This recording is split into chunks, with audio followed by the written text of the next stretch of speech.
Hey Sabrina, we're going to take a look at your week 2 assignment 2 and assignment 3 on the same here, same crit. Just these kind of initial week assignment 2 drawings, they're both very good.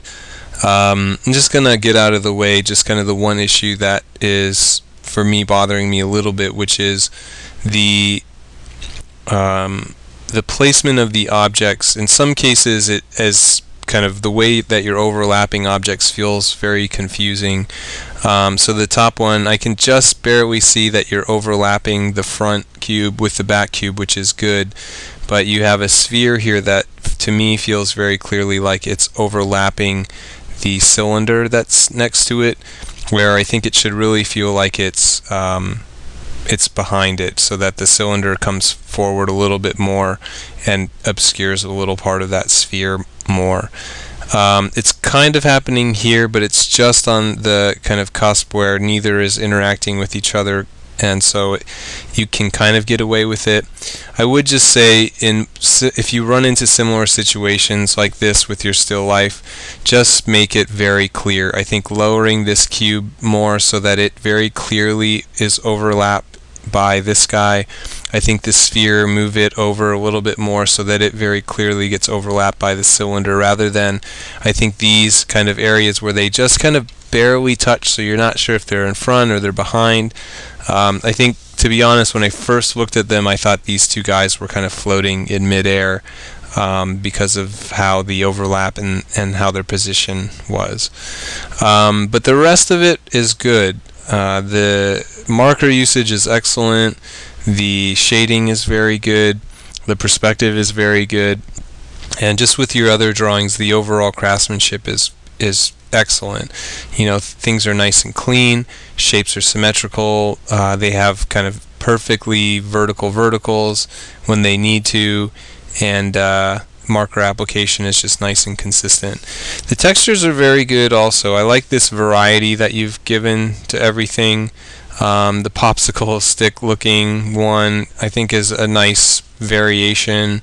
The wood cone is very good, I think, and has a lot of interesting things going on with it. But the fact that they're just all so different from each other, and they each just have their own kind of qualities that make them distinct, is, I think, a great job on kind of the textural front.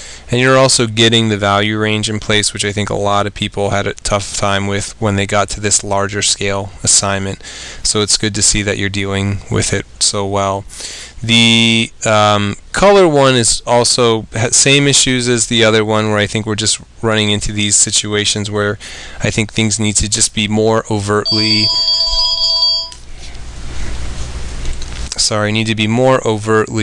overlapping and interacting more. I think color-wise too, this guy throws me off a little bit. The redness of it, I think it feels more like a wood texture, but I think there might actually need to be more siennas and maybe a few umbers in there just to get it closer towards the browns. I think some reds in place is good, but I also think that if too much starts to make it feel kind of like a painted piece of wood or something along that lines, and so I think just trying to get it more into just a little bit into the browns. I think siennas more than anything else can help it. I'm also not quite sure why there's kind of a highlight that goes directly into a shadow tone, because this kind of tone is very much the same as this tone, and if the light is coming from this direction, I think it would hit kind of the entirety of this. If not, it would transition to a slightly darker value rather than making kind of the sharp turn that it's doing. I think you could also get a little bit darker here. You could get a little darker under some parts of the sphere, just to, again, as we were talking about in the assignment 1 of week 2, just to reinforce things, to get it to be a little bit clearer as far as the lighting situation goes. But the textures are all, I think, excellent, color notwithstanding. That again, they all feel very distinct. The sphere, I think, is crazy good. I love the color. I love kind of the mixture of the stroke, and it just feels very distinct. And I think overall they all have kind of their good qualities, and they all feel extremely well done, as does kind of overall color usage.